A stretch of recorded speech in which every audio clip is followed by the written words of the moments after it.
शिवराय आणि आपण आहे महाराष्ट्रातलं बैलगाडा क्षेत्रातलं सगळ्यात मोठं नाव या शर्यतीतल्या देवाचं दर्शन घेण्यासाठी त्याच्या गोठ्यावरती आपण आलेलो आहे। आपल्या सोबत आज आहे दशम हिंद केसरी आणि गेल्या कित्येक वर्षांपासून पळत असलेला, गुलालात असलेला, नंबरात असलेला, कित्येक नंदींना उजेडात आणलेला दशम हिंद केसरी बकासूर। या बकासूरची मुलाखत किती दिवसांपासून आपली प्रतीक्षा होती आणि प्रेक्षकांना देखील प्रतीक्षा होती की बकासूरची मुलाखत लवकरात लवकर घ्यावी आणि पेडगावचं मैदान लागतंय तर त्या मैदानाच्या अगोदरच आपण बकासूरची मुलाखत घेण्यासाठी गोठ्यावरती आलेलो आहे। स्वतः मोहिल शेठ आज मुलाखत देत आहे, तेव्हा मुलाखत संपूर्ण बघा, इंटरेस्टिंग मुलाखत होणार आहे।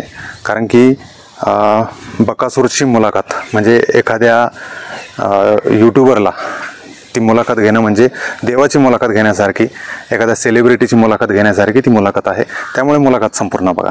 आपण भेटूया मोहिल शेठला आणि संपूर्ण प्रवास बकासूरचा आणि गोठ्यावरचं नियोजन या सगळ्या गोष्टी जाणून घेऊ मोहिल शेठकडनं। शेठ नमस्कार। नमस्कार।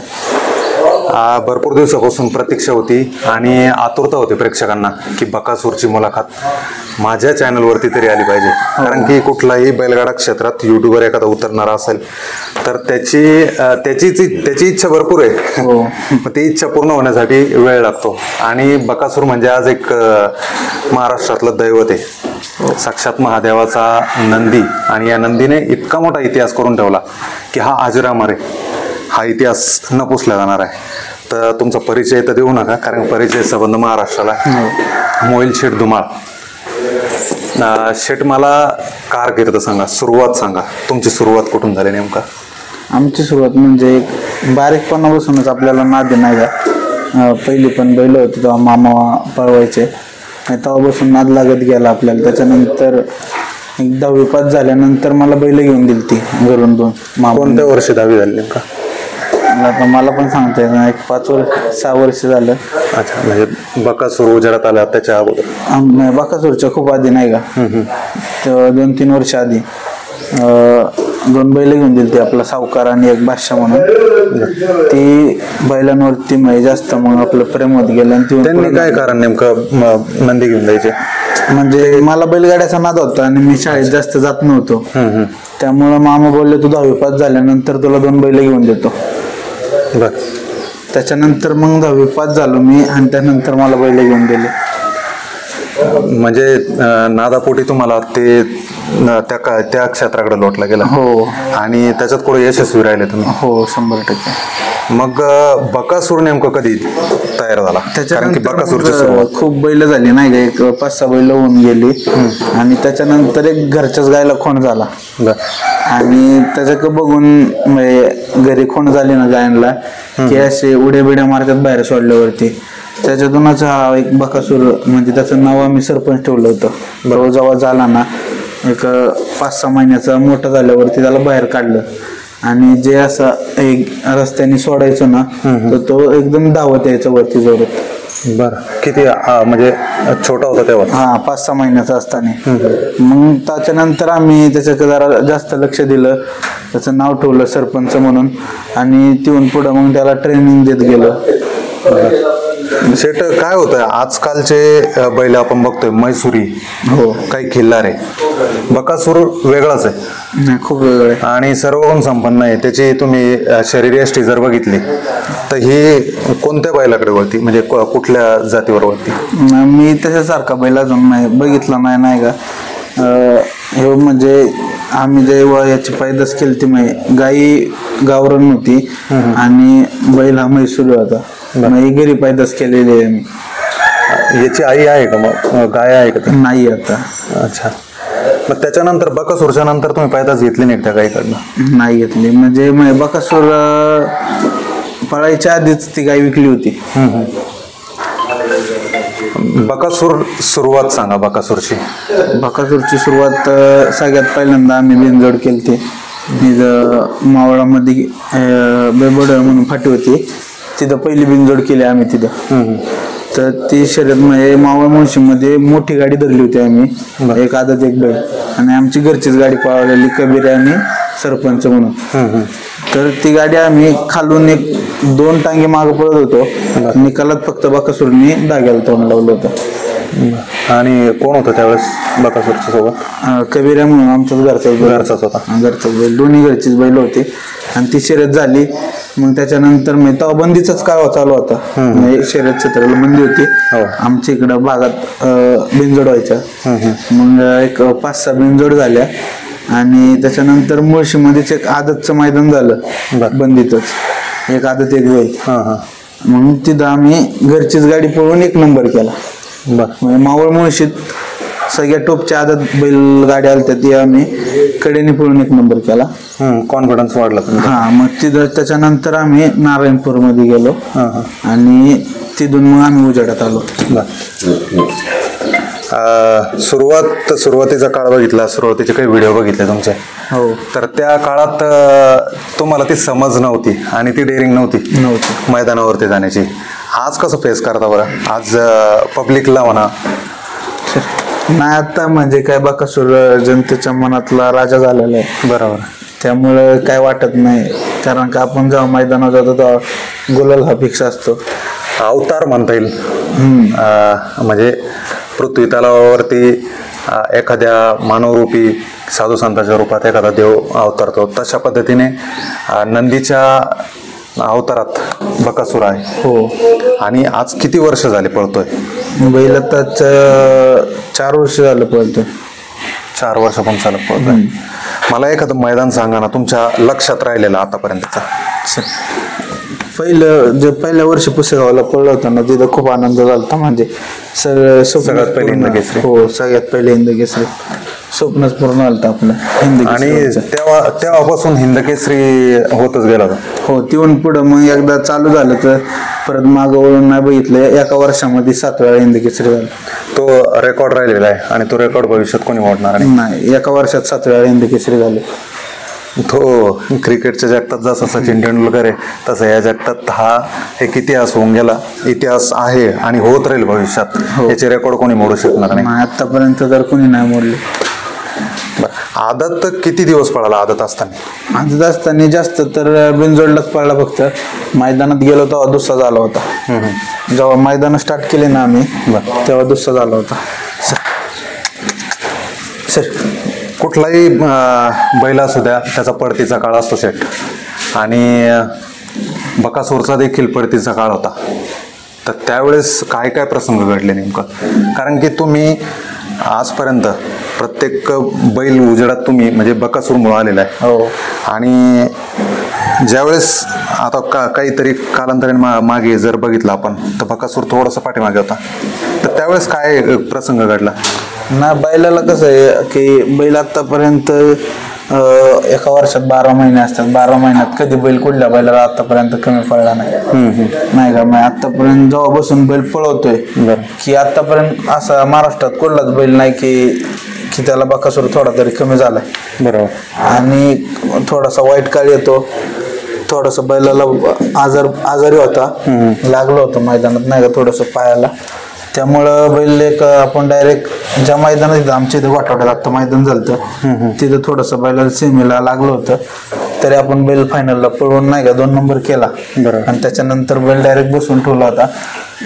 तिकडं आडक बेडक म्हणून गाव आहे, तिकडं बैल नेलता नाही का सर. माळी डॉक्टर म्हणून आहे, त्यांनी एक ट्रीटमेंट करून बैलाला सांगितलं 15 दिवस आराम द्या, त्याच्यानंतर बैल बाहेर काढा. मैदान चालू असताना आपण किती दिवसाचा गॅप तो बैल पळवतो तरी? नाही, बैल कसं आहे आता जरा बैलाला लागल्यापासून आहे ना की 3-4 दिवसाचा गॅप ठेवतोय बैलाला. नाही तर बैल कंटिन्यू 1.5 दिवसाड म्हणलं तरी बैल पळत होता. दिवसाड 1 दिवस आड तरी पळतोय. हो. आता कारण का महाराष्ट्रात प्रत्येक बैलगाड्या मालकाची इच्छा आहे की बकासूरच्या गाय पळायला पाहिजे आणि तुम्ही ती इच्छा पूर्ण करता. हो. शेट थोडंसं तुमच्याकडे येऊ. तुमचं वय किती आता? 22 वर्ष वय. गेली 5 वर्षापासून म्हणजे त्यावेळेस तुम्ही 17 वर्षाचे असाल. हो. तर 17व्या वर्षात तुम्हाला जी प्रसिद्धी मिळाली तर काय पहिलं कोणतं मैदान होतं की त्या ठिकाणी तुम्ही प्रकाश जोतात आले, प्रसिद्धीत आले? आणि पुसेगावला आपली लय चर्चा झाली, म्हणजे महाराष्ट्रात एकदम टॉपलाच गेलो आपण जेव्हा पुसेगावचं 1 नंबर केलं तेव्हा. बर. आणि पुसेगावच्या मैदानात बकासूर नावानेच पळाला का? हा, बकासूर नावाने. मग याचं नाव कधी चेंज केलं तुम्ही, सरपंच जाऊन बकासूर? नारायणपूरच्या मैदानात आहे ना की सेमीला खाली जाताना आपल्या अलाउन्सर प्रवीण घाटे त्यांनी माईक मध्ये पुकारलं सेमीला खाली जाताना की मुळशीचा बकासूर पळायला चाललाय. मग तेव्हापासून बकासूर म्हणायचं कारण नेमकं? आता मुळशी पॅटर्न पिक्चर आलता ना. अच्छा अच्छा. हा. आणि बैल एकदम वेगळा दिसत होता आणि त्याचा पळ एकदम रागीट होता. बरं. आणि सगळ्यांनी पळताना बघितलं होतं, गटालाच नाही गाठ चांगल्या गाड्या मारल्या होत्या तेव्हा नामांकित. त्यामुळं मग सेमी बी अंतराने काढला आणि मग तिथून त्यांनी पुकारलं मुळशीचा बकासूर पळतोय म्हणून. मग तेच नाव त्याचं डिक्लेअर झालं ते तेव्हापासून बकासूरच. हो. बकासूरच्या नंतर तुम्हाला कुठला बैल असा आहे तुमच्या दावणीला की तो कुठेतरी गुलाल घेताना दिसतोय? आहे ना, सम्राज्य आहे, बोबनी, 2 बैल आता चालू सीझनला गुलालात आहे. कुठेतरी गुलाल ठेवतात. हा, मग फायनलला तर राहतात गाडी. बकासूरची पैदास त्रिशूळ. हो. आता आपल्याला ते दुःखाचा काळ होता. तर किती वर्षाचं, म्हणजे किती महिन्याचा होता तो? 12-13 महिन्याचा होता. 12-13 महिन्याचा. काय झालं होतं बरं नेमकं असं अचानक? कारण की माझ्या मते साम्राज्य एका मैदानावर होता, तिथं वैभव मामाची मुलाखत घेतली आणि त्याच रात्री मी प्रवासात असतानाच ते स्टोरी बघितली. काल तर आपण नाही का पाऊस पडला होता जरासा, त्यामुळे बाहेर खेळायला सोडले होते सगळे वासरं. आणि तो बी चांगला खेळ होता आणि गायांमध्ये तो वरती गेलता. अच्छा, म्हणजे हे जनावर सगळे मोकळे सोडून जात डोंगरात? हा, चरायला सोडतो ना वरती गायामाशी, त्याच्यामध्ये तो वरती गेलता गायांसंग. तर तिकडून आल्यानंतर तो एकदम खायचा पियचाच बंद झाला.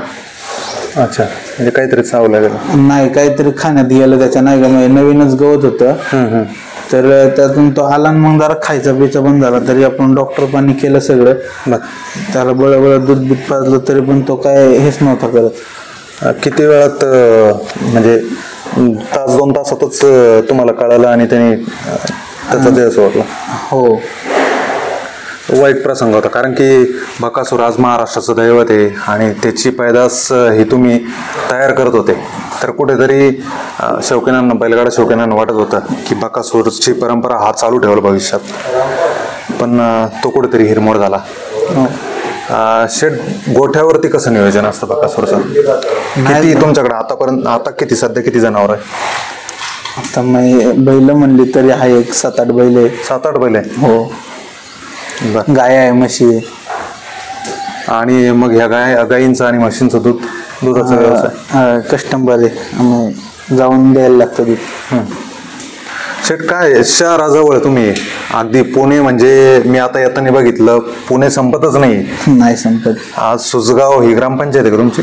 नगरपालिका. हा, नगरपालिकेत मोडतं, पण सुजगाव एक गाव म्हणून आपण बघतो, पण हे संपतच नाही पुणे शहर. आणि या शहरालगत तुमचा गोठा आहे, तर इथं तुम्हाला त्या गोष्टीला फेस करावं लागतं का? लोकांचा क्राऊड आहे किंवा शहरालगत गोठा आहे, तर अडचणीचा सामना होतो का तुमचा? नाही, अडचणीचं काही येत नाही प्रॉब्लेम. आपण मैदानावर जाताना सकाळी लवकर जाताना, बरोबर, त्यामुळं काय अडचण येत नाही. रोड मोकळेच असतात आणि संध्याकाळी यायला पण आपल्याला 12 नंतरच येतो, त्यामुळं तेव्हा पण रोड मोकळाच असते. बरोबर. गोठ्याचं नियोजन सांगा ना शेट मला, बकासूरचं कसं खानपिन असतं? नाही, बैलाचं कसं आहे, बैलाला दिवसभर खायला प्यायला काहीच नसतं. फक्त संध्याकाळीच, संध्याकाळी 7 वाजता दिलं ना की सकाळी 7 वाजेपर्यंत त्याला पाहिजे तेवढं खायला असते. त्याच्यानंतर मग त्याला खायला नसतं. खाण्यामध्ये काय काय? कडब्याची कुटी असते, उडीद डाळ असते, एवढंच असते. आणि दूध वगैरे? दूध नाही पित. बर. एक थोडासा विषय सोडून प्रश्न विचारतो मी तुम्हाला. छत्रपती संभाजीनगर जिल्हा, म्हणजे मी जिथून आहे, हो, तर त्या ठिकाणच्या बैलांना दूध पाजता, तिकडचं वातावरण वेगळं आहे. तर तिकडचं आणि तुमच्या भागाचं वातावरण कुठेतरी समतोल वाटतं का, म्हणजे सारखं वाटतं का? कारण की बकासूर पळतोय जसे तिकडचे बैल पळताय, तुम्ही बघत असाल लखन, चिमण्या, राजा, सम्राट हे बरेच बैल तिकडनं पळताय, तर वातावरणामध्ये कुठेतरी फरक आहे की सारखं वाटतं? नाही आपण त्या भागात गेलेलोच नाही, त्यामुळे नाही पण बैल पळताय. नाही बैल पळतात ना, चांगली बैल पळतात. दूध म्हणजे कसं आहे, हे दूध लहानपणापासून आम्ही जेव्हा गायला प्याला ना, त्याच्यानंतर त्याने परत काही दूध पिलं नाही. आम्ही त्याला भरपूर पाजायचा प्रयत्न केला बाटलीने, पण तो पितच नाही. बाकी वासरा बिसरांना आम्ही पण दूध पाजतो गायींचं. म्हणजे हे म्हणायला आहे की दूध पाजल्याने कुठेतरी गती प्राप्त होती. हो, पण हिने आज तक दूध आम्ही किती वेळा पाजायचा प्रयत्न केला पण पिलंच नाही कधी. बळजुबरीने पाजलं तरी नाही पिलं, म्हणजे ठसकवतो डायरेक्ट दूध बाहेर काढतो पिलेलं. त्याला सहन होत नाही. घरात कोण कोण असतं शेठ तुमच्या?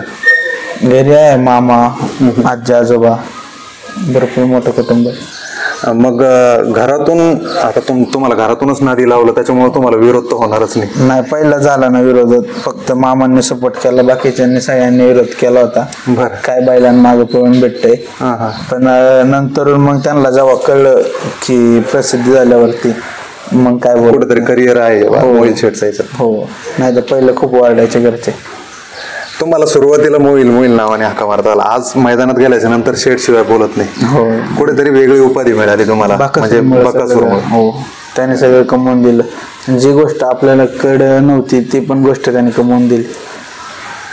काय काय केलं बरं तुम्ही, जसं तुम्ही बक्यासोबत आहे आता, बकासूरने तुम्हाला खूप मोठं साम्राज्य उभं करून दिलं, तर काय काय केलं त्याच्यानंतर तुम्ही?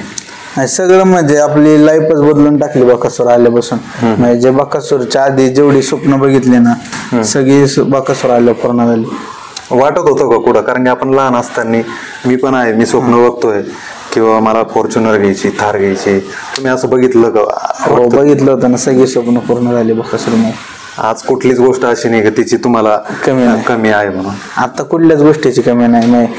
जीवनातली प्रत्येक गोष्ट त्यांनी मिळवून दिली, त्याच्यामुळे मिळली. बरं, बकासूर सोबत तुम्ही आता मैदानात जाता, भरपूर लांब नाशिक गेले, सातारा भागात तर कंटिन्यू आहे तुम्ही. कोण टीम असते सोबत सुट्टीला किंवा ड्रायव्हर म्हणून, जॉकी म्हणून? आपल्याला सगळे सपोर्ट करतात. कधी कुठल्या गोष्टींना आमची पोरं असतात, एक 10-15 जण, 10-15 जणांची. हो, परत बाहेरून म्हणजे जेवढे येतात आपले बबलू चाचा असन, छोटा ड्रायव्हर असन, सगळे सपोर्ट करतात. नाही म्हणजे मॅन पॉवर पण तुमच्याकडे भरपूर आहे. हो, सगळे सपोर्ट करतात. हे बक्यावर प्रेम करणारे, तुमच्यावर प्रेम करणारे वेगळे. हो, सगळे प्रेम करतात, बैलाव करतात, माझ्यावर पण करतात. शिक्षण मग नंतर तुम्ही कुठपर्यंत शिक्षण केलं? 12वी पर्यंत केलं. आता शिक्षण करून उपयोग नाही, कारण की हेच सगळं काही 12वी नंतर म्हणजे 12वी नंतर बकासूर जसा पळायला लागला, मग ते शिक्षणाकडे लक्षच नाही गेलं. कसं लक्ष देईल, कारण की दिवस आणि त्याचा सांभाळ करणं, त्याचं नियोजन करणं, कारण की पायऱ्या लावताना काहीतरी चुकी नाही झाली पाहिजे. आज तुम्ही वेगवेगळे बैल घेऊन पळताय, कारण काय होतंय, म्हणजे जे गरीब लोक आहे त्यांना कोण आता 1 नंबरातली बैल देत नाही. आता जेवढे 1 नंबरातली बैल हे सगळे त्यांच्यातच पैरे करून पाळतात. त्यामुळं त्या गाड्यांना ती बैल घासतात, पण त्यांना निकाल भेटत नाही. मग तेच कुठेतरी बकासूरमुळे त्यांना उजेडात येतात ते.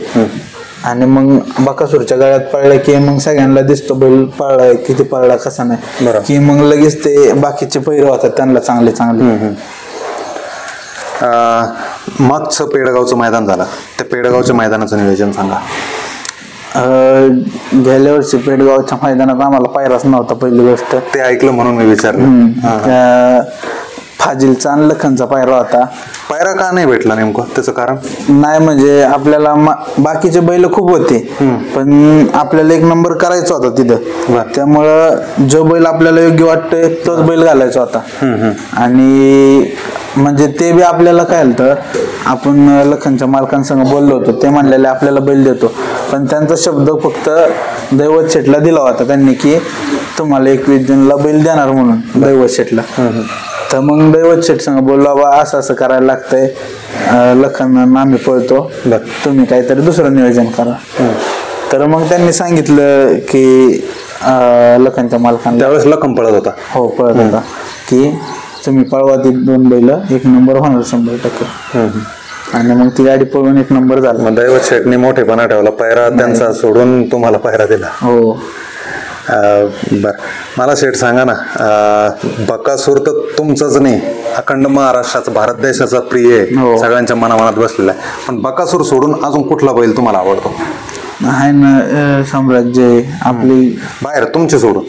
आमचे सोडून आहे की सोन्या आहे, मथुरे, सगळी बैल आवडते.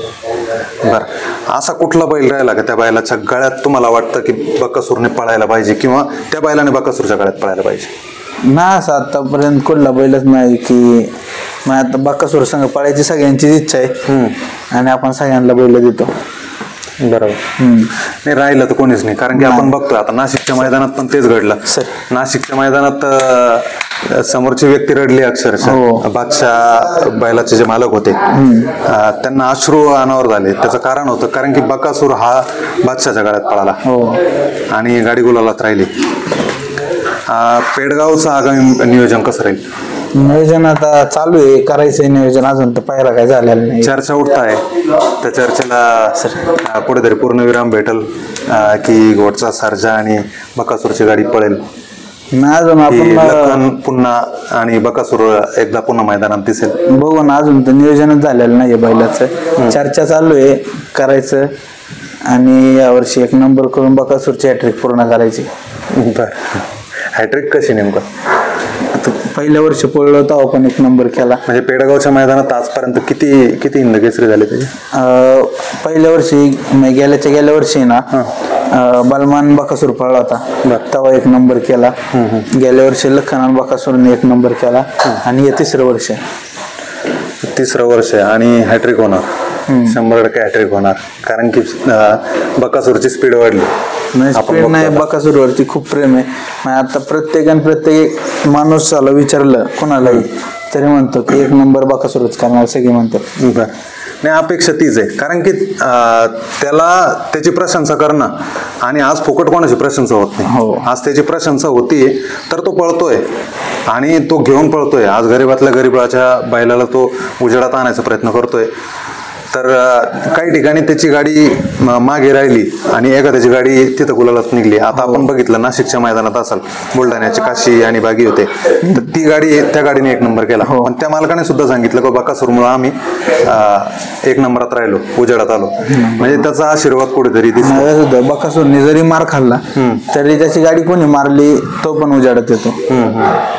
असं म्हणतच नाही कोणी गाडी मारली म्हणून, नाही म्हणत. एखादा म्हणतो, आता त्याला ज्याला जे योग्य वाटतं तो बोलतो. या क्षेत्रात कोणाचा सपोर्ट भेटला बरं तुम्हाला आतापर्यंत? सपोर्ट सोडून म्हणजे आपल्याला सगळ्यात पहिल्यांदा जेव्हा उजाडत नव्हतं तेव्हा दैवत शेटने आपल्याला सपोर्ट केला चांगला. भरपूर जण असे की सगळे आपल्याला सपोर्ट करतात. परत जावेद भाई आहेत तांबेचे, त्यांनी एक लय सपोर्ट केला आपल्याला, नाही का, बारीकपणा बसून लय आधी बसून, नाही का, म्हणजे कधी आपल्याला कुठली वाईट गोष्ट नाही सांगितली. जेव्हा भेटले ना तेव्हा चांगले सल्ले देऊन गेले. त्याच्यामुळे कुठेतरी फायदा. हो. मला बकासूरचा वेगळापणा सांगा थोडासा बाकीच्या नंदींच्या प्रती. बकासूर म्हणजे पूर्ण वेगळा बैल आहे, नाही का, आणि रागीट खूप जास्त नाही, जास्त नवीन माणसाला तर खूप मारतो, नाही जवळ येऊन देत नाही. बरोबर. आणि पळायला खाली जाताना ना एकदम शांत, म्हणजे त्याला ओढीत न्यायला लागतो आणि झोपून जेव्हा सोडतो तेव्हा एकदम वेगळ्याने येतो. आम्ही सगळ्यात पहिल्यांदा बिनजोडला जेव्हा खाली घेऊन चाललो होतो ना, ढकलत खाली नेला होता. जे शेजारी माणसं होते ना हसत होते अक्षरशः. मग आम्ही 3-4 जण बैल ढकलत होतो, बरं बैलच चालत नव्हता. सगळ्यांना वाटत होतं हे काय पळणार. बरोबर आहे. ते जुन्या मुलाखती बघितल्या, तब्येत तुमची अशी होती. 5-6 वर्ष झाले असेल त्या गोष्टीला. 5-6 वर्ष. आणि त्यावेळेस हे सोशल मीडियाचं क्षेत्र पण एवढं म्हणजे नव्हतं, चर्चेत नव्हतं, युट्यूबर नव्हते. त्यावेळेस काही लोकांनी तुमच्या मुलाखती घेतल्या असतील, पण ती म्हणजे तो टर्निंग पॉईंट होता तुमच्यासाठी. आणि तुम्हालाही अपेक्षा नसतील की बा मी बैलामुळे कुठेतरी फोकसमध्ये येईल. या क्षेत्राकडे तुम्ही घरच्या लोकांनी समजा मामांनी सपोर्ट केला, पण तुम्हाला कसं व्यसन लागलं बरं? काय कारण? नकालं म्हणजे लोक तरुण तरुण मुलं व्यसनी खूप आहे. मग ते दारूच्या आहारी असतील, मुलीच्या आहारी असतील, बारगुटखा असेल, सिगारेट असेल, पण तुम्ही चांगली फील्ड निवडली याचा अंदाज तुम्हाला झाला तेव्हा? हो, आत्ता झाला तोचा नाही का. आपण या क्षेत्रात आलो म्हणजे आपण खूप लोकांनी ट्रोल केलं नाही का. जेव्हा हे बैलगाडी क्षेत्रात उतरलो ना, आम्हाला ओरडायचे काय त्याला नाद लावलाय बैलांचा, काय बैलांमागं फिरतोय. पण आता तेच लोक फोन करून म्हणतात बैला संग फोटो काढायला यायचं किंवा संग फोटो काढायला यायचे. सिटीत हा गोठा बघतोय मी, शहराच्या नजीक आहे, तर प्रॉपरचे लोक येतात की बाहेरून लोक येतात? खूप लांबून लांबून, बीडवरून, नाशिकवरून, संभाजीनगरवरून, बाकासूरचे खूप फॅन आहे. असे लांबून लांबून मुंबईवरून, कोल्हापूरवरून सगळे येतात इथं बाकासूरला बघायला. आता मला किंमत तर करायची नाही बाकासूरची आणि मी ते म्हणणार पण नाही, पण असं झालं का हो की तुम्ही समजा बकासूरने नंबर केला, नारायणपूरला नंबर केला ना आदत, तर नंबर केल्याच्या नंतर त्याला तुम्हाला म्हटलं कोणी की आम्हाला बैल देऊन टाका, खरेदी करायचा काही विषय झाला? खूप जणांनी विचारलं बैल द्यायचा का, बैल द्यायचा का, नाही का. मग वासरू होतं बारीक, द्यायचं का, पण नाही आपण बोललो आम्हाला काही विकायचं नाहीये, घरच्या गायचं कोण. तरी पण एखादी गोष्ट सांगा अशी की सुरुवातीला त्याची एवढी रक्कम लागली होती, म्हणजे नाही किंमत कधी शब्दात केलीच नाही आणि कुठल्या माणसाला करून पण दिली नाही आपण. बरोबर. नाही त्याची किंमत करणार कोण? नाही किंमत करायचीच नाही ना आपल्याला बैलाची. त्याची किंमत करणे जीवापेक्षा जास्तच आपल्याला आपण त्याला. लोकांना वाटत असेल फक्त ही डायरेक्ट उजाडात आली, बैल पळतोय असं तसं. ही बाहेर जे बघतात ना मैदानात की ह्यांना लय काय काय बोलतात माझे असं आहे तसं आहे, पण त्याच्या मागे आम्ही काय घडवलंय आणि काय केलंय ना फक्त ते आमचं आम्हालाच माहिती. याच्यावरून सांगावं वाटतं मित्रांनो, मलाही वाटत होतं आज मुलाखत होणार नाही. बकासूरच्या गोठ्यावरती येऊन मुलाखत घेणं म्हणजे माझ्यासाठी ती परीक्षा होती आणि त्या परीक्षेत मी पास झालो. पण खऱ्या अर्थाने जर मोहिल शेठ या ठिकाणी कोणाला सांगत असतील की येऊ नका बाबा, त्याचं कारण सांगतो की इथपर्यंत येईपर्यंत मला, म्हणजे मी पुसेगाववर निघालो इथपर्यंत येऊ सर कमीत कमी 4 तास मला लागले, कारण की या रस्त्याला इतकी ट्रॅफिक भयंकर. तर मला खरंच नवल वाटतं शेठ तुमचं की तुम्ही, लोकांना वाटतं की बकासूर गुलाल घेतोय, बकासूर पळतोय, मग यांना वेगळ्या प्रकारचा गर्व आहे, पण खऱ्या अर्थाने तुमचा संघर्ष आहे. कारण की शहर भागातून, इतक्या मोठ्या शहरातून ट्रॅफिक मधून बैल त्या ठिकाणी मैदानावर घेऊन जाणं, तिथला क्राऊड सांभाळणं, या सगळ्या गोष्टीला तुम्ही सांभाळलं. एवढ्या लांब मैदानावर जायचं म्हणलं आम्हाला पाठ 3 वाजता निघायला लागतं. 3 वाजता इथून हलतो तेव्हा आम्ही कुठं 7-8 वाजता मैदानावर पोहोचतो. गर्दी नसल्यामुळे तुम्हाला इथून हो, आणि त्याच्यातून परत त्याच्या आधी उरकायला आम्हाला 2 तास जातात. बैल सकाळी धुवायला लागतो आम्हाला निघायच्या आधी गरम पाण्याने, धुवून 1 तास जातो आमच्या त्याच्यात. म्हणजे आम्हाला 2 वाजताच तयारी चालू करायला लागते. 1-2 वाजता तयारी चालू केल्यावर 3-4 वाजेपर्यंत आपण उरकून इथून निघतो. 8-9 वाजता मैदानात पोहोचायचा, इथून 4 तास प्रवास करायचा बैलांनी गाडीमध्ये, आणि परत तिथे जाऊन 3 फेरे पळायचे. पण हे फॅन फॉलोअर्स येतात, म्हणजे तुमचं खूप प्रेम आहे बकासूरवरती आम्हाला पण माहिती, पण काय होतं त्याला 3 फेऱ्या पळायच्यात, त्याला कुठंतरी विश्रांती पाहिजे असती. 100% एवढं आपण म्हणजे गाडीत बसून जातो, 4 तास प्रवास करतो तरी आपल्याला कुठं आवडल्यासारखं होतं, आपण थांबतो आधी मध्ये नाही का. पण बैल डायरेक्ट इथून निघले की नॉनस्टॉप मैदानावर उतरतो, कंटिन्यू उभा असतो आपला बैल, काही गाडीत बसत नाही खाली. बरोबर. त्यामुळं किती दूर राहू द्या, हो किती दूर असला तरी बैल बसत नाही खाली, पण त्याला मैदानावर गेले कुठेतरी विश्रांतीची गरज असते. ते बकासूर प्रेमींनी कुठेतरी समजून घेतलं पाहिजे थोडस. बरोबर. की आम्ही मैदान झाल्यानंतर, फायनल झाल्यानंतर 2 तास मैदानावरतीच थांबतो, त्याच्यानंतर तुम्ही किती फोटो काढायचे काढा बोलतो, पण काही ऐकतात, पण काही नाही ऐकत, की त्यांना वाटतं लगेच माझा आलाय बैल बोलतोय म्हणून हे करतात ते करतात. काही लोकांना राहते जळवणूक काही गोष्टीची. सेट सुरुवातीला तुम्ही ज्यावेळेस बकासूर मैदानात घेऊन जात होते त्यावेळेस तुमच्याकडे वाहन होतं का? नव्हती, भाड्याने टेम्पो करायचं तेव्हा. बर, मग कधी तुम्ही गाडी खरेदी केली? गाडी आम्ही जेव्हा एक मोठे मैदान झाले, पहिले आम्ही छोटे मैदान नाही का 21,000चे, 31,000, हा, मग हळूहळू जेव्हा मोठे 1,00,000चे 2-3 मैदान झाले त्याच्यानंतर लगेच पिकअप घेतला आम्ही. बर, आज गाड्यांची रीग लागलेली, आता मस्त गाडी आहे. आता कोणती तरी गाडी खरेदी केली तुम्ही? आता ठार घेतली ना. थार घेतली. हो सर. एक पुसेगाव सोडून वेगळं मैदान सांगा मला, हिंद केसरी, की त्या ठिकाणी तुम्हाला काहीतरी वेगळं पण बघायला भेटलं बकासूरचं, किंवा काय होतं तुम्हाला अपेक्षा नसेल त्याच्यापेक्षा जास्त पळणारा बैल बघत असाल तुम्ही आणि बकासूरने खालून वरती काढला. आपण बघतोय बऱ्याच ठिकाणी बकासूरने गाडी पूर्णपणे ओढून, म्हणजे तो 2-3 छकडे जर मागा असला तर तो अचानकपणे पुढे येतून नंबर घेऊन टाकतो. असं कुठल्या मैदानात घडलं का? असे खूप मैदान आहे. आता चालू सीझन लागतो, फायनलला आहे ना इथं बिवरीत एक मैदान झाला आता एक 2-3 महिन्यापूर्वी, 3 महिन्यापूर्वी. तर बिवरीचा सोन्या आणि बकासूर फायनलला आहे ना, एक 3 टांगी गाडी मागं पडत होती फायनलला. 3 टांगे अपेक्षाच नव्हती जाईन म्हणून एक नंबरात गाडी. पण ते ड्रोनच्या व्हिडिओ मध्ये बघितलं ना, मलाच वेगळं वाटलं नाही का, काय घडलं नाही का. एवढी गाडी मागं पडत होती, एवढी गाडी फायनलला. म्हणजे तुम्हाला जरी खाली फायनलची व्हिडिओ दाखवली ना, तुम्ही म्हणणार नाही गाडी ओव्हरटेक. तेच सांग म्हणून विचारला प्रश्न. ओव्हरटेकच होणार नाही गाडी, पण बैलांनी कारण निकालात गाडी ओव्हरटेक केली आणि निकाल घेतला 1 नंबरचा डायरेक्ट. 2-3 नंबरात बी नाही, डायरेक्ट 1 नंबरात. शेठ बकासूर फुकट नाही देव, लोकांच्या गळ्यातला ताईत फुकट नाहीये. म्हणून मी मुद्दामून तुम्हाला प्रश्न विचारला की बाबा बकासूर हा 2-3 छकडे मागे राहतो आणि अचानकपणे तो पुढे निघतो. ड्रोनवाले पण मी तो म्हणतो ते व्हिडिओ करत असताना त्यांना वाटत नसेल किंवा गाडी पुढे निघाल, आणि ड्रोनवाले बी फसतात नाही का. बैलाच्या स्पीड मध्ये ड्रोन मागे राहतो, बैल निघून पुढे जातो, असं बी होते. ते वेगळीच किंमत आहे म्हणजे. आणि ते एक सांगा ना मला, ज्यावेळेस तो खाली बुडात उभा राहतो सुट्टीला, हो, तर त्यावेळेस तो झेंड्याकडेच का पाहत राहतो? त्याची ती सवय पहिल्यापासून. बैल निदर्शनास कुठून आलं तुम्हाला? बारीक होता ना तेव्हा, एक नागठाण्याच्या मैदानात आम्ही घरची गाडी घेऊन गेलतो सोन्या आणि बकासूर. तिथं गटालाच म्हणजे लक्ष नव्हतं आणि तेवढ्यात झेंडा पडला. तर बैल उडी मारून निघून गेला होता, सोडला बी नव्हता हातातून, सुटून गेलता. म्हणजे त्याला ती सवय लागली. हो, झेंडा हल्ले की बैल ऑटोमॅटिक निघून जातो. बैल धरायच लागत नाही, आपलं नुसतं नावाला हात ठेवायला लागतो, मग बैल उभा राहतो आणि झेंडा पडला की नुसता बैल निघून जातो. हे वाटत नाही तुम्हाला सगळे दैवी लक्षण त्याच्यात? देवच येतो आता, कारण नाही ना कोणी भगवा झेंडा तो, आणि तो झेंडा पडल्याबरोबर तो त्या ठिकाणी उडी घेऊन निघून म्हणजे वेगळं नातं बनून गेलेलं तुमचं. आणि घरात कसं बरं सगळ्यांचंच प्रेम भेटते आता त्याला, सगळ्यांचं प्रेम बकासूर होते.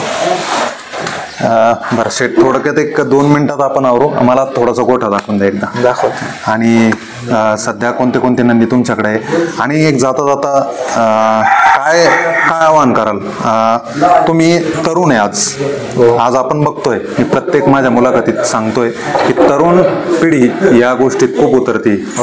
तुमचे किंवा बकासूरचे खूप मोठे फॅन फॉलोइंग आहे. आज वादविवाद सोशल मीडियावर हा खूप घडतोय. बकासूरला कोणी ट्रोल केलं तर लोक सहन करत नाही, ह्याच्यावरती काय सांगाल? नाही, काय होतंय कुठेतरी सगळ्यांची थोडीशी मजबुरी असते, काहीतरी मैदानात काही घटना घडतात, पण कुणी कमेंट करू नये अशा वाईट नाही का. कुठल्याही नंदीला वाईट कमेंट करू नये मलाही वाटतं. सगळे नंदी, पण आपण कधी कुठल्या नंदी विरुद्ध वाईट बोललो पण नाही आणि बोलत पण नाही का. कारण का जसं आपला नंदी तसं सगळे नंदी 100%. त्यामुळे वाईट कमेंट कुठल्या नंदीला नावं ठेवू नका आणि त्याच्याबद्दल वाईट बोलू नका. संघटना जी बैलगाडा महाराष्ट्र राज्य बैलगाडा संघटना जी आहे, ती संघटना पण या कारणास्तव कुठेतरी थांबत होती की त्यांना पण काही गोष्टी ट्रोल करत होते. आता त्यावेळेस ह्या पण कमेंट उठत होतं की संघटना बकासूरला, म्हणजे तो वादविवाद होत होता. मला त्यात घुसायचं नाही, पण ह्या गोष्टी होत होत्या म्हणून संघटना कुठेतरी थांबत होती ट्रोल केल्यामुळं. तसं आज बरेच बैल आहे जे उजेडात येत आहे किंवा उजेडात आलेले, मग ते बकासूरमुळं असेल किंवा ते त्यांच्या हिमतीवर आले असेल, पण बकासूरला बोलल्याच्या नंतर ट्रोल होतं. त्याच्यामुळे ह्या गोष्टी कुठेतरी टाळल्या पाहिजे मित्रांनो, कारण की बकासूर जसा नंदी तसे बाकीच्यांचे नंदी, सगळ्यांचाच परिश्रम आहे, सगळ्यांचेच कष्ट आहे. मग ते नाशिकचे असेल, छत्रपती संभाजीनगर जिल्ह्याचे असेल, मुंबईचे असतील, सगळ्याच ठिकाणची बैलं असतील, त्यांची मेहनत प्रचंड आहे. आज मी बघतोय मोईल शेठचा माज तुम्हाला मैदानात दिसतोय, पण त्या माजाच्या पाठीमागं एक इतिहास मोठा आहे. कारण की गोठ्यावरची परिस्थिती जर बघाल तुम्ही तर सकाळपासून संध्याकाळ लोक वेळ द्यावा लागतं. पांढरे शुभ्र कपडे घालून मैदानात येऊन त्या ठिकाणी त्या बकासूरला सांभाळायचं आणि वरतून तुम्हाला जर त्या ठिकाणी सेल्फी नाही भेटली, फोटो नाही भेटले तर मग तुम्ही कुठेतरी ट्रोल करायचं किंवा माज आला, मस्ती आली या गोष्टी करायच्या. तर या गोष्टी चुकीच्या आहे. सोशल मीडियाचा वापर हा चांगल्या गोष्टीसाठी करा. तरुण पिढीला काय आवाहन कराल? तुम्ही तरुण आहे म्हणून तुम्ही काय होतं, आता पहिलं करिअर बघायचं आणि मग नाद बघायचा. कारण का माझं करिअर आहे, आपला दुधाचा बिझनेस आहे नाही का, म्हशी आहे, गाय आहे, ते करिअर करून आपण बाकीचं सगळं बघतो नाही का. बरोबर. मग आपलं कुठंतरी बैलगाडी क्षेत्रात आपला बैल पळायचं जेव्हा थांबन त्याच्यानंतर बिझनेस आहे आपल्या नाही का. त्यामुळं आपण जास्त हे नाही करत. कारण का पहिलं करिअर करा आणि मग बैलगाडी क्षेत्रात 100%. तुमचं मूळ गाव सांगा ना. गोठवडं. कुठं आलं ते? इथून 15 किलोमीटर आहे. बरं. इकडं मग तुम्ही लहानपणापासून? हो, मामाकडे. हो, मामाकडं येण्याचं कारण होतं आणि त्या कारणाला सुरुवात झाली. मित्रांनो, गोठा बघू आपण. शेट गोठा दाखवा एकदा. शेट एकदा दाखवा काय काय आहे दावणीला. कारण की बकासूर तर आपण बघतोय मित्रांनो. बकासूर बघा, वाघ कसा ऐटीत बसलेला आहे. शेट, बकासूरच्या पलीकडचं साम्राज्याची खरेदी कुठली शेट? हे दैवत शेटने दिलेलं आपल्याला. कुठला आहे तरी? हा, त्यांनी गिफ्ट केलं आपल्याला. त्यांनी दैवत शेटने गिफ्ट केलेलं तुम्हाला? हो. बर. आता ते गिफ्ट पण पळतच आहे ना, त्याला पण घडवलं तुम्ही. कारण काय बरं नेमकं? बकासूर नाही पण आता साम्राज्य पळतोय. काय काही वापरता का तुम्ही? टिक वापरता का काही? नाही, साम्राज्य म्हणजे त्यांनी आपल्याला बघून जातीवातीचा खोंडे बारीकपणी नाही का, बारीक असताना आदत असतानाच गिफ्ट केलता नाही का. ते म्हणले तुला एक वासरू गिफ्ट करतो. आता बी म्हणले अजून एक वासरू देतो म्हणून. बर. बकासूर किती दात आहे? पूर्ण आहे ना? नाही, अजून कडचा दात राहिलाय. अजून बाकी? एक दात बाकी. आणि साम्राज्य? चौसा आहे. चला दाखवा. मित्रांनो, पैलवानाचं जसं आपण हे बघतो, काय म्हणतात त्याला? आखाडा. तशा आखाड्या टाईप. आणि तीच माती खाली मॅट वगैरे काही नाही. म्हणजे एकदम गावरान पद्धतीनं त्याला ठेवता. गावरान आहे तर गावरान. वासर आहे आपली घरची. बर.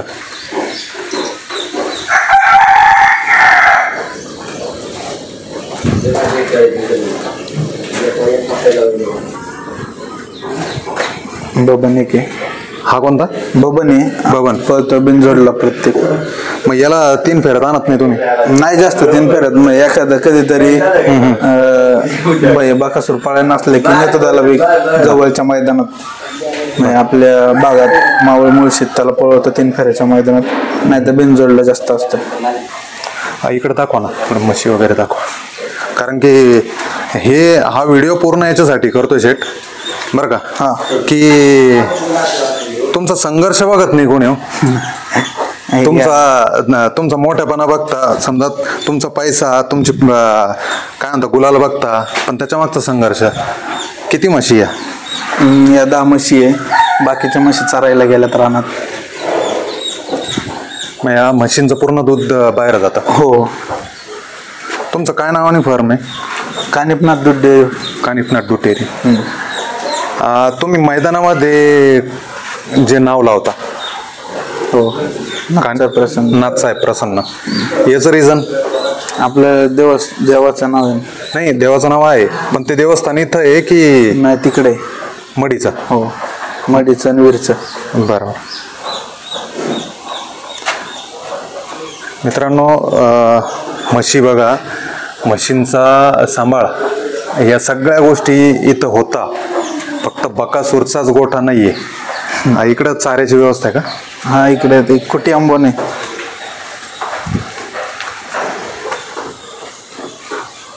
बर.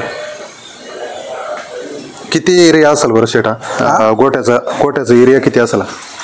जमीन 2 एकर. नाही, हे क्षेत्र किती गोठ्याचं? काय मोजलेलं नाही आपण नाही का. वाढवत गेलोय. पहिला इथला गोठा बांधला होता, त्याच्यानंतर बाहेर वाढवलं आणि त्याच्यानंतर परत बाहेर वाढवलं. ही जमीन पूर्ण 2 एकर आहे? हो. बाकी कसत नाही तुम्ही, फक्त गोठाच आहे? नाही, शेती आहे ना कड्याला. अच्छा, ही पलीकडची शेती तुमची? हो. याच्यात काय काय आहे? आंब्याची बाग वगैरे आहे का? आंब्याची झाडं लावले जातात. शहराच्या जवळ आहे एकदम आणि मोठमोठ्या बिल्डिंग तुम्हाला दिसत असतील. करोडोची प्रॉपर्टी. ती करोडोची प्रॉपर्टी सोडून नंदी कुठेतरी मैदानात पळतोय, मैदानात पळवताय. याचे थोडासा बाहेरचा परिसर दाखवा.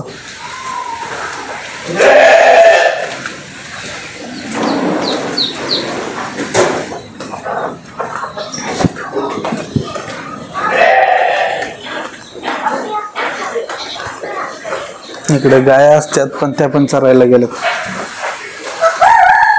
आता हे सर्व गाई आहे का? नाही, चरायला गेल्यात. तो बैल आहे जुना. हा, तो जुना बैल आहे का? हो. कधीचा तरी? तो पहिला बैल घेऊन दिलेला सावकार. तो कोणी खरेदी केला? मामांनी घेऊन दिल. तो म्हणजे सुरुवात त्याच्यापासून आहे का? हो. बरं, दाखवा. मेन हत्यारच तुम्ही बाजूला ठेवलं, कारण की ज्याचं तुमच्या करिअरची सुरुवात ज्या सावकारापासून झाली. हा किती वर्षाचा होता तुम्ही घेतला तेव्हा? बारीक होता, एक 10-12 महिन्याचाच होता. बरं, ही आठवण तुम्ही शेवटपर्यंत टिकून ठेवणार? आता पळत नाही ना? नाही, पळत नाही. पळवतच नाही, बसून ठेवतो आपण. खूप मोठं म्हणजे तुमचं तर नशीब आहेच, पण बैलाचं बी नशीब म्हणावं लागेल की तुम्ही त्याला दावणीवर ठेवलेलं आहे तसं. कारण की व्यर्थ कोणी जनावर ठेवत नाही शक्यतो. नाही, आपण शेवटपर्यंत ठेवणार त्याला. त्याच्यापासून सुरुवात आहे ना. त्याच्यापासून सुरुवात आहे. 100% तुमचं करिअर त्याच्याने घडलं ते तुम्हाला गरजेचं आहे. हो. थोडं एकदा दाखवा, बाहेरचा परिसर दाखवा. बकासूर प्रेमी सतत चालूच असतं शेट? हो. याचं काय नाव आहे? कॅनमेरी. बैलासोबत तो गाई, म्हशी आणि कुत्रे. कॅनवरी.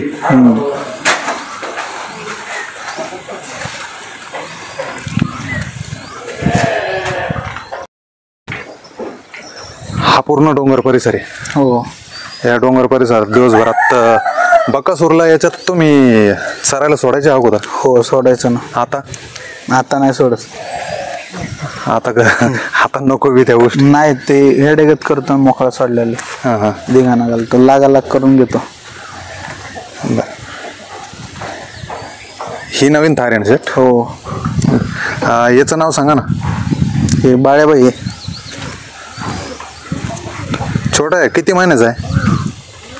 10-12 महिन्याचा असं. याचा चेहरा कसा? थोडासा बकासूरचा बादचा आहे तो. बाचा आहे? मिळता जुळता थोडासा. शेट, काही मंडळी तुम्ही बाहेरून आले का? बरोबर. गोठ्यावरती आपण आहे मित्रांनो, आणि सतत बक्यावर प्रेम करणारे लोक चालू आहे. सांगा, नाव सांगा, कुठून आले? मी भागवत मोरे, तुळजापूर. तुळजापूरहून आले? रिक्षा घेऊन? रिक्षा नाही, आम्ही मैदानावर गेल्यामुळे भेट झाली नव्हती रात्री. त्यांच्याकडे माईक. काय, कुठून आले म्हणले? तुळजापूर. सगळेजण तुळजापूरचे? बरोबर. 6 जून तुम्ही राज्याभिषेकाला गेले ते, आणि तिथून रात्री आलतो इथं कोट्यावर. अमरापूरच्या मैदानाला गेल्यामुळे रात्री बैल लवकर आला नाही. परत आम्ही मुक्कामी थांबलो. तुमच्या तुळजापूर भागात मैदान भरता का? जास्त भरते पण तेवढं का ना. मग तुम्ही बकासूरचे फॅन कसे? पहिल्यापासून. आमचे वगैरे बैल आहेत ना, त्यामुळे पहिल्यापासून. घरी बैल आहे? मग तुमचे बैल कुठं पाहता? आमच्या भागात तिकडे बीड साईड. बर, काय सांगाल बकासूर विषयी? तुम्ही आता इथपर्यंत बकासूरला बघायला आले म्हटल्याच्या नंतर किती अंतर पडला रायगडून इथे यायला तुम्हाला? मला चांगलं तिकडं राजगडला चाललो आम्ही.